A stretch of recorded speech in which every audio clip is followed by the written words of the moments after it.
I'll put $1 million on it. She cannot fix this software." Richard Coleman said it so calmly that the room somehow became quieter. Every face around the 12-foot conference table turned toward the woman standing beside the main monitor. Avery Mitchell did not answer. She simply looked at the screen. Red warnings covered the dashboard in neat rows, each one signaling another failed process inside a software platform worth hundreds of millions of dollars. For nearly 4 hours, senior engineers had tried to bring it back online. Nothing had worked. The company's investors were waiting. The board was waiting. And Richard Coleman, the white-haired investor whose firm had poured $40 million into the company, had decided that the youngest person in the room was the easiest person to challenge. 3 minutes, he added, glancing at his expensive watch. If she fixes it in 3 minutes, I'll personally write the check. A few executives exchanged uneasy looks. Avery finally raised her eyes. She was 29, a black software engineer who had spent most of her career working quietly behind systems nobody noticed until they failed. She wore a simple navy blazer, flat shoes, and an employee badge that still carried the word engineering beneath her name. Richard looked at that badge, then back at her. "You understand what's at stake?" he asked. Avery nodded. She understood perfectly. If the software stayed down, the company could lose a major contract before the end of the day. She also understood something else. Nobody in that room was actually looking at the problem. They were looking at the failure. Avery stepped closer to the monitor. The room smelled faintly of coffee and warm electronics. Behind her, someone whispered that the infrastructure team had already checked the servers twice. Another executive said the database was clean. Richard leaned back, confident. "Well," he asked. Avery placed one hand on the edge of the desk. Her eyes moved across the error log, then stopped. One line, then another. She read them again. Her expression did not change, but something in her posture did. "Who changed the deployment configuration?" she asked. No one answered. Richard gave a small, impatient smile. "Is that your solution?" Avery kept looking at the screen. "No," she said quietly. "That's my question." The countdown clock appeared on the wall. 3 minutes. The first 30 seconds disappeared. Avery opened the deployment history. Her fingers moved quickly across the keyboard as the room watched in silence. Richard folded his arms. He had seen brilliant engineers panic under pressure before. He expected the same thing now. But Avery was not panicking. She was searching, not for what had failed, but for what had changed. At 2 minutes and 11 seconds, she stopped scrolling. Her eyes narrowed slightly. "There you are," she whispered. Richard's confidence faded just a little. Avery's eyes stayed on the deployment history, fixed on a sequence of changes buried beneath layers of routine system activity. Around the conference table, chairs shifted softly against the polished floor, but nobody spoke. The large wall clock continued its quiet countdown. Richard Coleman glanced at it, then at Avery, waiting for the confidence he had expected to see disappear. Instead, she looked almost completely still. That was what unsettled him. Avery had learned long ago that complicated systems often became easier to understand when everyone stopped staring at the loudest warning and started asking a quieter question. What changed?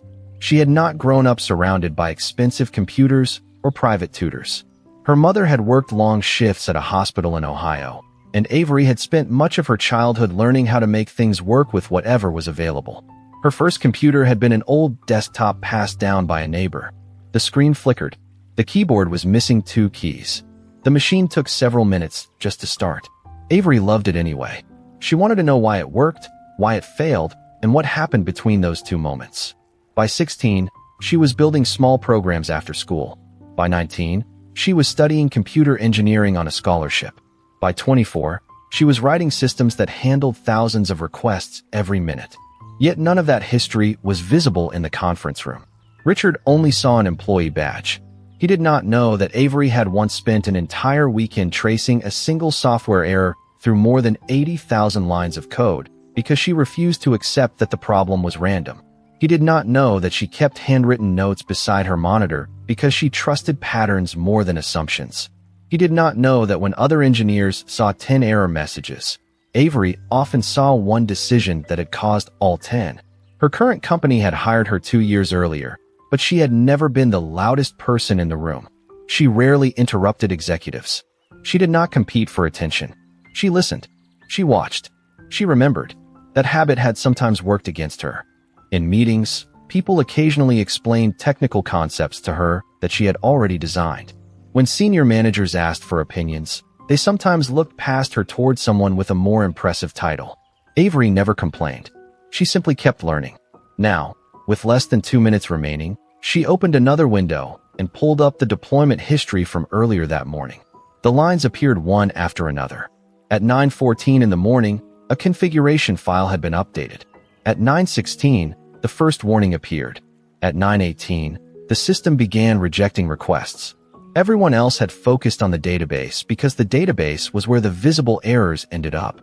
Avery followed the trail backward. The failure was not beginning there. It was beginning somewhere else. "There," she said quietly. Daniel Brooks, the chief executive officer, leaned forward. "What did you find?"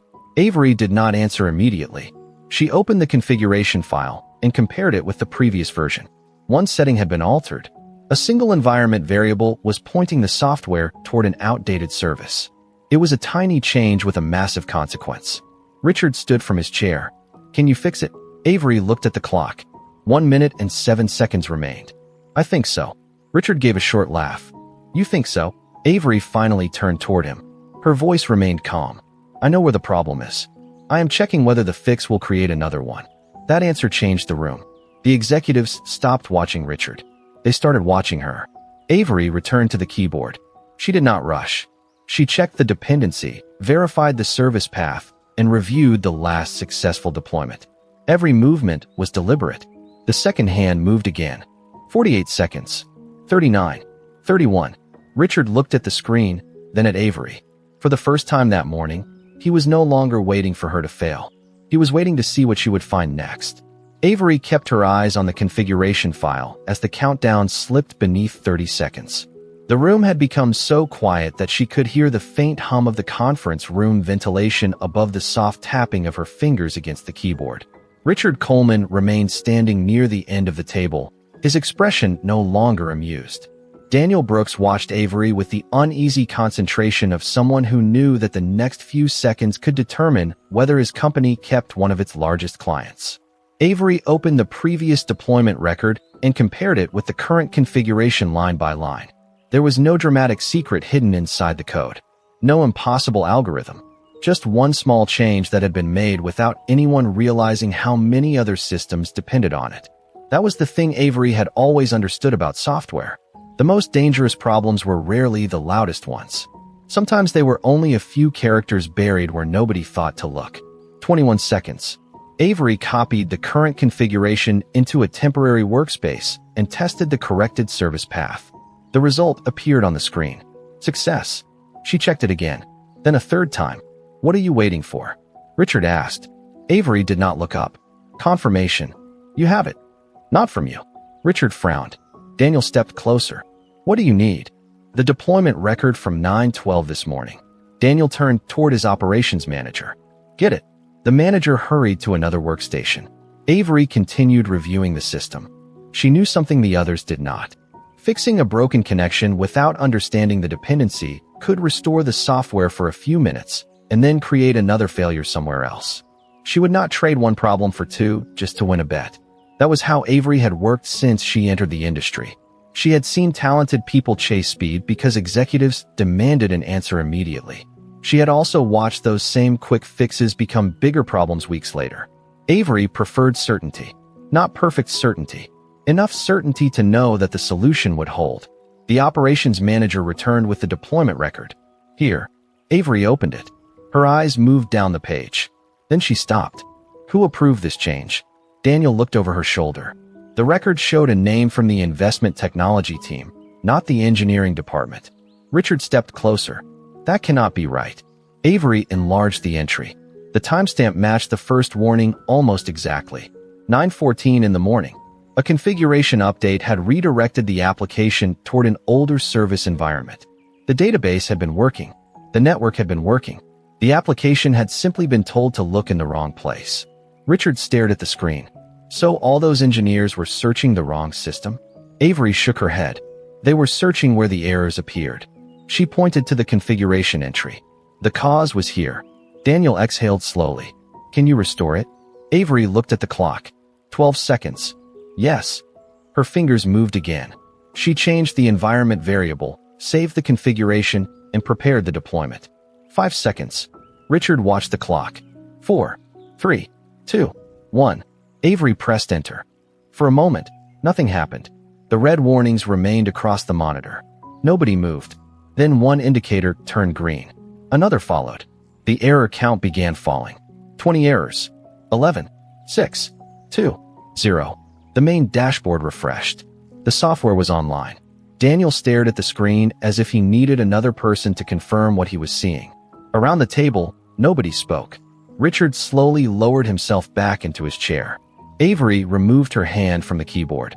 She had done exactly what she said she would do, but she did not smile. She looked at the system one more time, checking the recovery logs. "It is back," Daniel finally said. Avery nodded. "For now." Richard looked up. "For now." Avery turned toward him. "The configuration is fixed, but we still need to find out why that change was approved without engineering review." The room became quiet again. The software was working. The million-dollar challenge had been answered. Yet Avery had just uncovered a question far more important than the bet, and nobody at that table was prepared for what the answer might reveal. Avery did not leave the conference table after the software came back online. She remained beside the monitor, watching the recovery logs settle into normal patterns. The green indicators were reassuring, but her attention had already moved somewhere else. She kept returning to the same question. Who approved the configuration change at 9:14 that morning? Daniel Brooks stood behind her, reading the deployment record over her shoulder. Richard Coleman sat silently at the table, his earlier confidence replaced by a careful expression. Around him, the other executives had stopped whispering. "Can you trace the approval?" Daniel asked. Avery nodded. "I can." She opened the audit trail and began following the sequence of events. The first request came from an automated deployment account. Then came a manual approval. Then the configuration changed. The timing was precise enough to make Avery pause. "There is something unusual here," she said. Richard leaned forward. "What?" Avery pointed to the screen. The approval was made using a privileged account, but the person who normally controls that account was not logged into the system at the time. Daniel looked toward his operations manager. "Who has access?" The manager hesitated. "Several people." Richard immediately asked, "Including the engineering team?" Avery shook her head. "My team has read access, not approval access." That distinction changed the atmosphere in the room. The problem was no longer simply a technical failure. Someone had changed a critical configuration without the normal engineering review. Daniel asked Avery to keep tracing it. She continued through the audit records, following timestamps and access patterns with the patience of someone solving a puzzle she had seen before. Her training had taught her that systems recorded more than mistakes. They recorded decisions. Every login left a trail. Every approval left a timestamp. Every change had a reason, even when the person who made it believed nobody would look closely. Avery opened another record. "There," she said. Richard stood again. "What is it?" The approval came from an account assigned to the investment technology team. Richard's expression tightened. "My team." Avery nodded. "It looks that way." One of the executives immediately suggested that the account could have been compromised. Avery did not dismiss the possibility. She checked the access location, authentication record, and device information. Everything pointed to an authorized company device inside the building. Daniel asked, "So someone here made the change?" Avery looked at him. "The records suggest that someone with authorized access did." Richard stared at the screen for several seconds. The room had shifted completely. Only minutes earlier, Avery had been the employee standing on the outside of the conversation. Now everyone was waiting for her interpretation. She could have used that moment to embarrass Richard. She could have reminded him about the million-dollar challenge. She did neither. Instead, she closed the audit window and said, "We should not accuse anyone until we have the full record." Richard looked at her with a mixture of surprise and uncertainty. "After what happened today, you are still worried about being fair?" Avery met his eyes. "Being right is not enough. We have to be careful with what we do with the truth." Daniel was quiet. Those words landed harder than any technical explanation. Richard looked down at the table. He had expected confidence to come from money, titles, and years of experience. Avery had just shown him another kind of confidence, one that did not need an audience. Then the conference room door opened. A young analyst from the investment technology team stepped inside carrying a laptop. "Mr. Coleman," he said carefully, "I think I know why that configuration was changed." Richard turned toward him. Avery watched the analyst place the laptop on the table. The screen displayed an internal project document dated 6 months earlier. At the top was a technical diagram. Beneath it was a name Richard recognized immediately. Avery Mitchell. The room went still again. Richard looked from the document to Avery. "You designed this?" he asked. Avery gave a small nod. "Part of it." Richard stared at the architecture diagram, realizing that the person he had doubted had understood the system more deeply than most of the people he had trusted. But the document contained one more detail, and when Daniel scrolled down, even Avery looked surprised. Avery stared at the document on the conference room screen. Her name appeared beneath the architecture diagram, but that was not what had caught her attention. Daniel Brooks scrolled farther down, revealing a second section marked with an internal review date from 6 months earlier. Beneath the technical specifications was a warning written in Avery's own notes. "Do not allow automated deployment changes without engineering approval." Richard Coleman read the sentence twice. The room felt smaller now. The air conditioner hummed above them while the glow from the monitor reflected across the polished conference table. "You wrote that?" Richard asked. "Yes," Avery said. "Why was it ignored?" Avery looked at the document. "I do not know." Daniel turned toward the operations manager. "Why was this warning not included in the final deployment procedure?" The manager opened his mouth, then stopped. He searched through the files on his laptop. Nothing came immediately. Richard walked closer to the screen. This was part of the original system design. Avery nodded. It was one of several safeguards. And they removed it. Someone removed the manual approval requirement during a later revision. Richard looked at the audit record again, which means today's failure was not an accident. Avery corrected him gently. The failure may have been accidental. The configuration change was a decision. Nobody answered. That distinction stayed in the room. Daniel asked Avery to pull the revision history. She opened the archive and began comparing versions. The original system contained multiple checks before deployment. The current version had fewer. One by one, Avery traced when each safeguard disappeared. 6 months earlier, one approval step had been labeled inefficient. 4 months earlier, another had been replaced with automation. 2 months earlier, a final review had been removed to speed up deployments. Each decision had looked harmless by itself. Together, they had created the exact weakness that caused the morning's failure. Richard folded his arms. Who authorized the changes? Avery scrolled to the approval records. Several people. Names. She paused. We should look at the full chain first. Richard's voice became sharper. Avery, I am asking a simple question. She turned toward him, and I am giving you the accurate answer.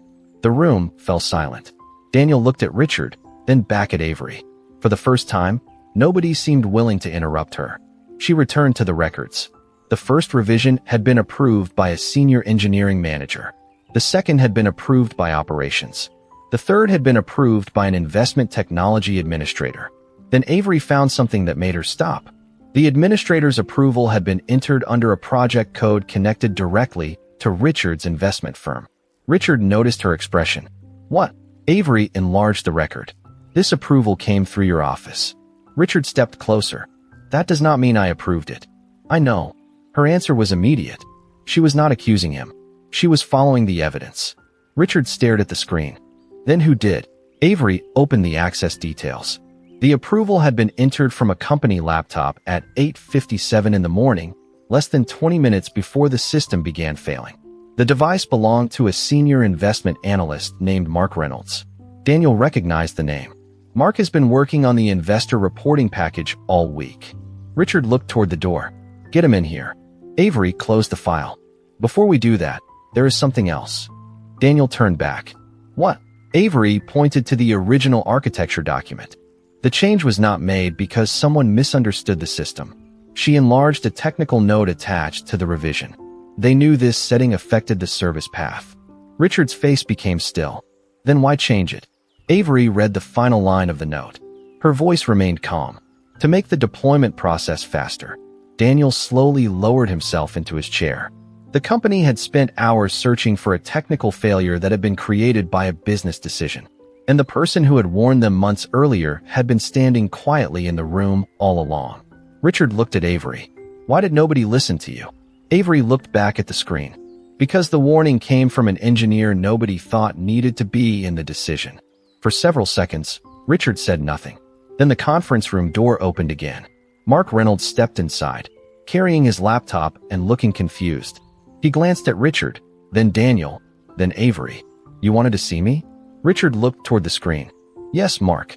We need to talk about what happened at 8:57 this morning. Mark's expression changed. He placed his laptop on the table. I can explain. Avery watched him carefully. She had already found the technical answer. Now she was about to discover the human reason behind it. Avery watched Mark Reynolds set his laptop on the conference table. The screen reflected softly across the polished surface, while the wall clock continued its steady movement toward noon. A few minutes had passed since the software recovered, but nobody had returned to their normal work. The room was still carrying the weight of what they had discovered. Mark was in his early 30s, an investment analyst who usually spoke with the confidence of someone accustomed to working directly with senior executives.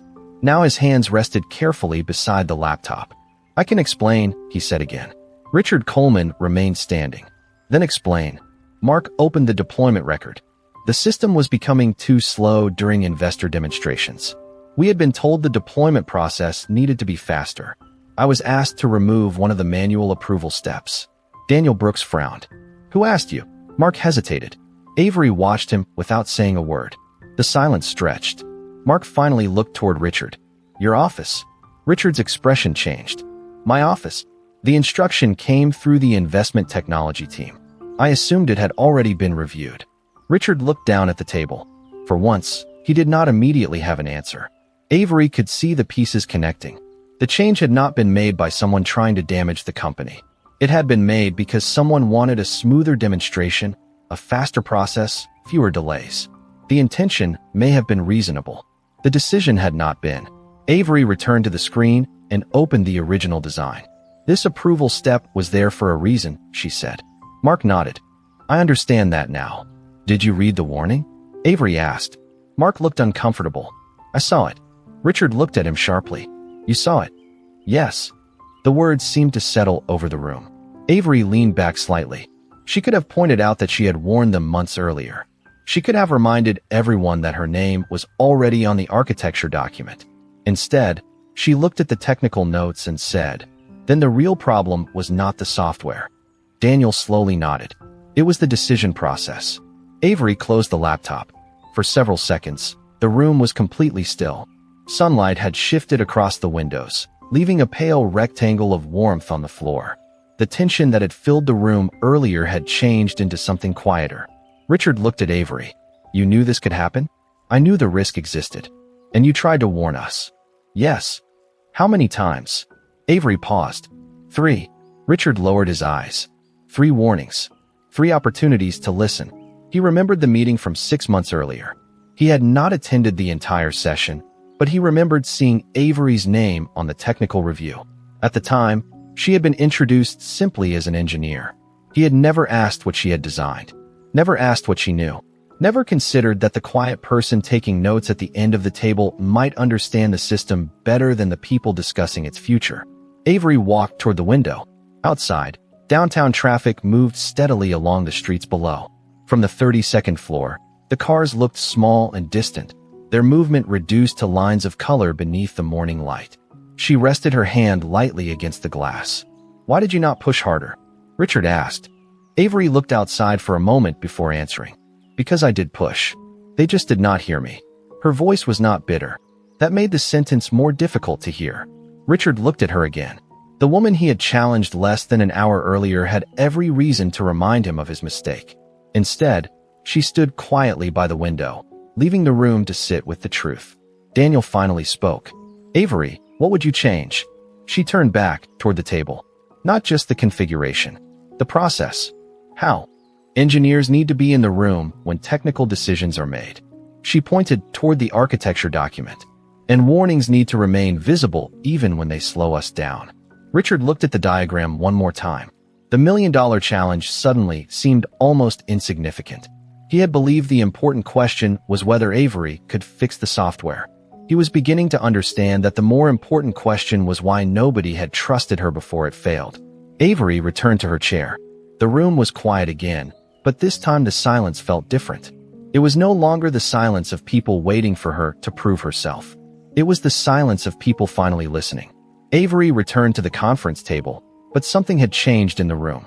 The same people who had watched her quietly from a distance were now watching her with a different kind of attention. Richard Coleman remained near the screen, studying the architecture document that carried Avery's name. Daniel Brooks was still reviewing the deployment records when Mark Reynolds noticed another file in the archive. "There is one more version," Mark said. Avery looked toward him. "Open it." Mark clicked the file, and a technical review appeared on the screen. It had been created 5 months earlier, shortly after Avery's original architecture was approved. At the top was a recommendation from Avery. Preserve the manual approval layer until the automated system had completed a full reliability review. Beneath it was a response from management. The recommendation had been marked as unnecessary for the next phase. Richard read the sentence slowly. Who marked it unnecessary? Mark checked the approval chain. It was approved by the Investment Technology Committee. Richard's expression tightened. "I was on that committee." Avery said nothing. Daniel looked at her. "Did you present this to us?" Avery nodded. "Yes." "What happened?" She took a breath. "The meeting was 20 minutes long.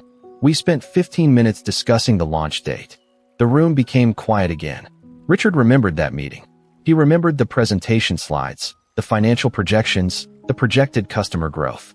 He remembered asking whether the platform could handle the expansion. He did not remember asking Avery how the architecture had been designed. That realization seemed to bother him more than the failed software ever had. "You were there," he said. Avery looked at him. "Yes. I do not remember you speaking. I was asked to explain the architecture." Richard stared at her. And then, Avery's answer was simple.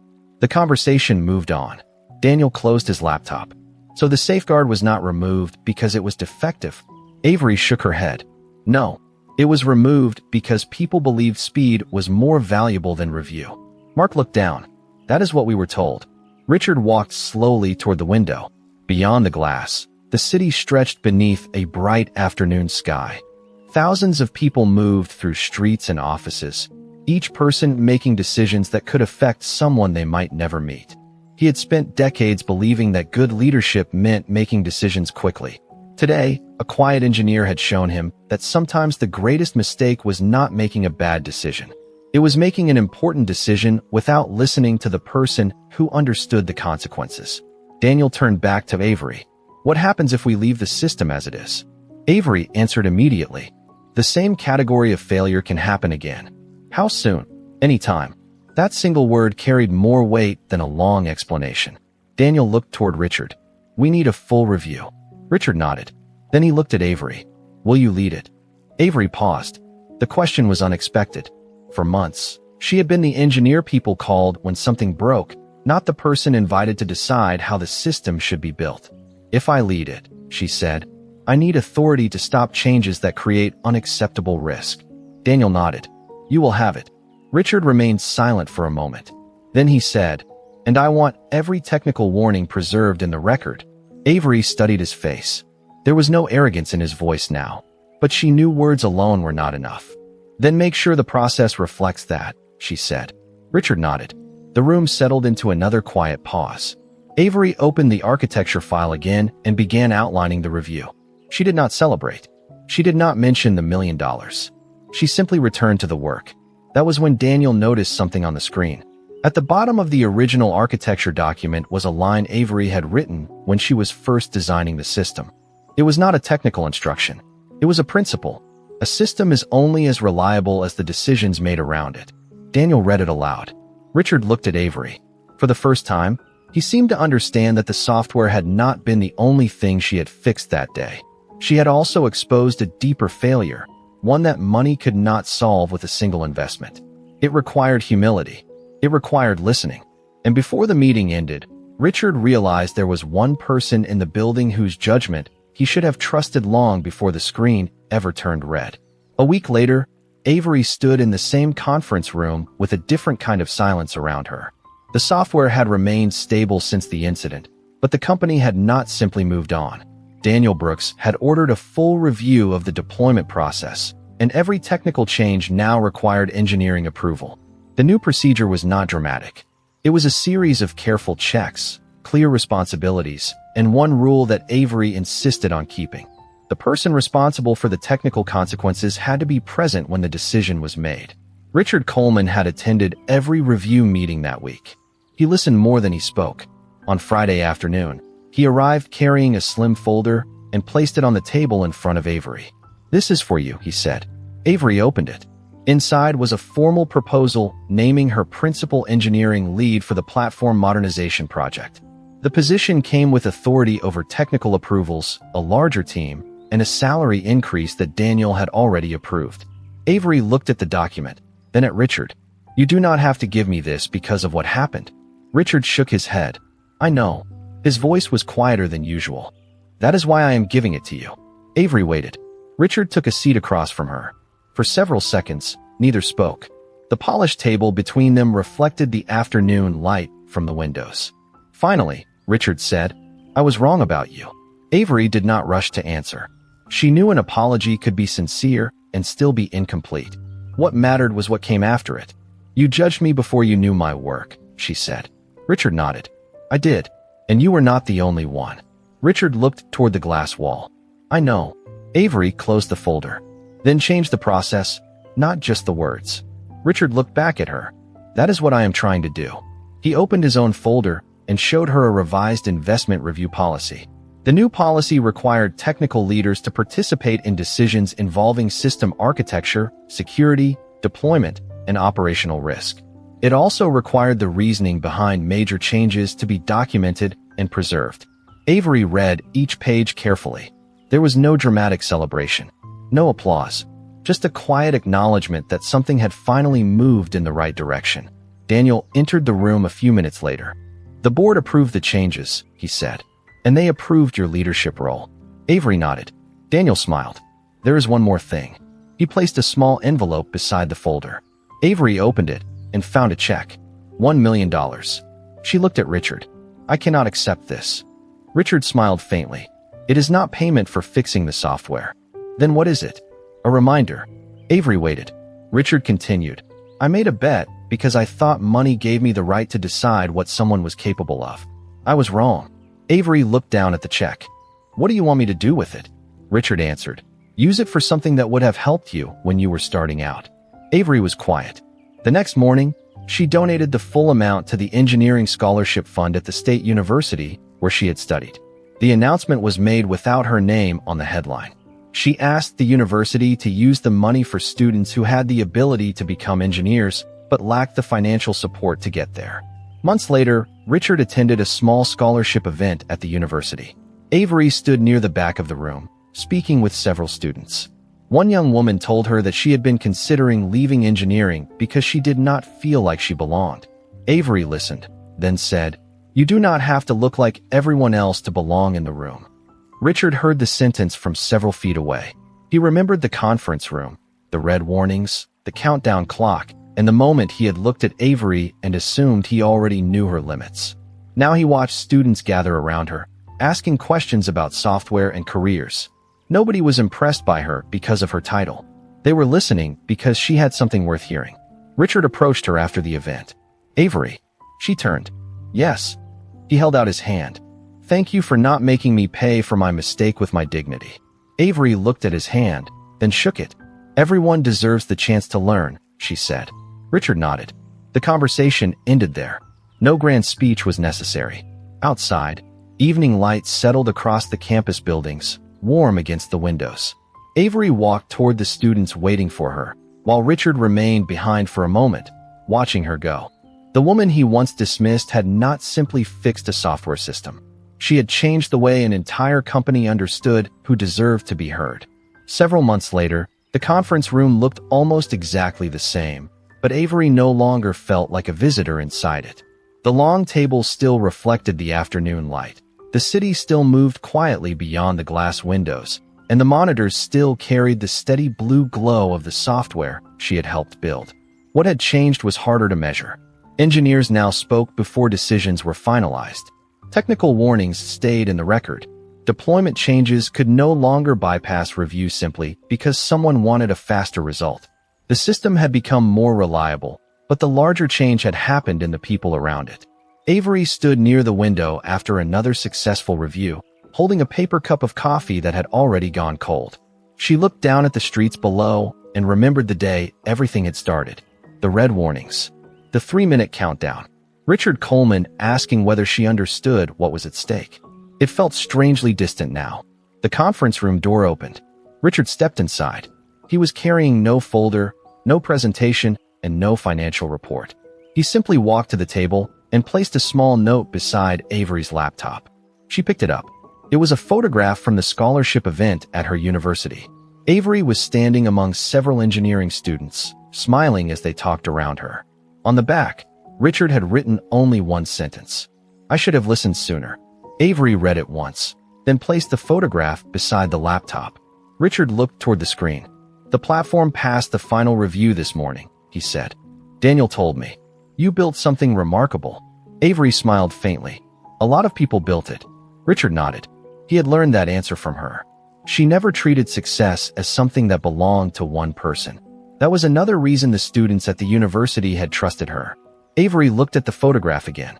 The $1 million check had long since become part of the scholarship fund. Students she had never met before were now studying engineering because of it. Some would eventually design software. Some would build medical devices. Some would create systems that solve problems Avery had never even imagined. The money had changed lives because Avery had refused to let a moment of humiliation become the most important part of the story. Richard stood quietly beside the table. "Do you ever think about what would have happened if you had not been in that room?" he asked. Avery looked at the monitor. "Someone else would have eventually found the problem." Richard shook his head. "Maybe, but you found it when nobody else could." Avery did not answer. She looked at the system dashboard instead. Every indicator was green. The same color that once seemed impossible now looked ordinary. That was what she liked about good engineering. When something worked correctly, nobody noticed. There was no applause, no dramatic announcement, just a quiet system doing exactly what it was supposed to do. Richard walked toward the door, then stopped. He looked back at her. "Avery." She turned. He did not say anything. He simply nodded. She nodded back. Then he left. Avery remained alone in the room. The afternoon sun had begun to soften, turning the windows pale gold. She placed both hands on the edge of the table and breathed slowly. Somewhere beyond the glass, traffic moved through the city. Inside the room, the computers hummed with steady, almost invisible consistency. Avery looked at the architecture document on her screen. Her name was still there, but it no longer mattered whether anyone noticed it. The work was speaking for itself. She closed the document. The screen became dark, reflecting her face in the glass. For a moment, she stood without moving. Then she picked up the photograph and slipped it carefully into her notebook. The room was quiet again, not the uncomfortable silence from months earlier, when people had waited for her to fail. This silence was different. It carried no judgment, no challenge, no need to prove anything. Avery walked toward the door, switched off the conference room light, and stepped into the hallway. Behind her, the room disappeared into darkness.